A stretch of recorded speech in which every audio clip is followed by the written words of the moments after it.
for Theresa or for Patty Hajdu. So President Trump says he believes that COVID-19 is the result of a horrible mistake in China, that he and Mike Pompeo have evidence that it originated in a Wuhan lab.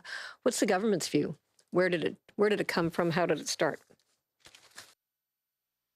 Well, I'll start and I'll turn to Dr. Tam, as she's been actively involved in monitoring the illness since it first made its appearance back in December.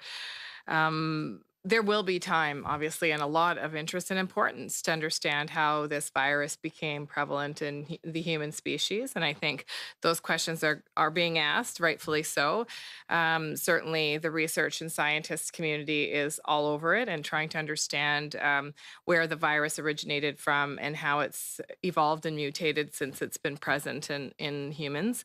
But for me, as the Minister of Health, and certainly as the Government of Canada, although those questions are important because they will help us prevent future outbreaks and understand what we can learn from this particular virus, what's even more important right now is to stay focused on Canadians' health and helping Canadians get through the outbreak that we're in now, how we flatten the curve together, and how we protect and strengthen the health and social fabric of our communities. And so that's the work that I remain focused on. Dr. Tam, did you have anything further to add about your work? Well, I don't think we've seen any specific information to say that this is a laboratory accident or release. But at the same time, we don't know the exact origins of this virus. Of course, the hypothesis is it comes from a reservoir like bats.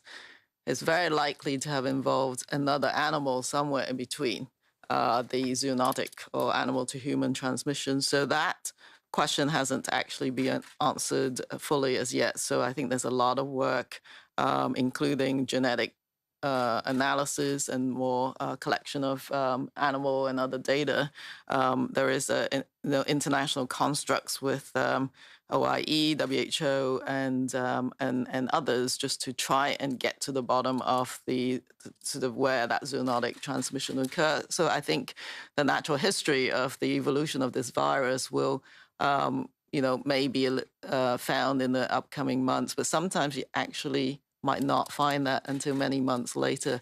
The SARS virus was the same thing. You had to sort of trace back, do a lot of sort of analysis in order to come up with a hypothesis. So I'm not sure that this is something that will be, immediately obvious, but work is continuing on that front.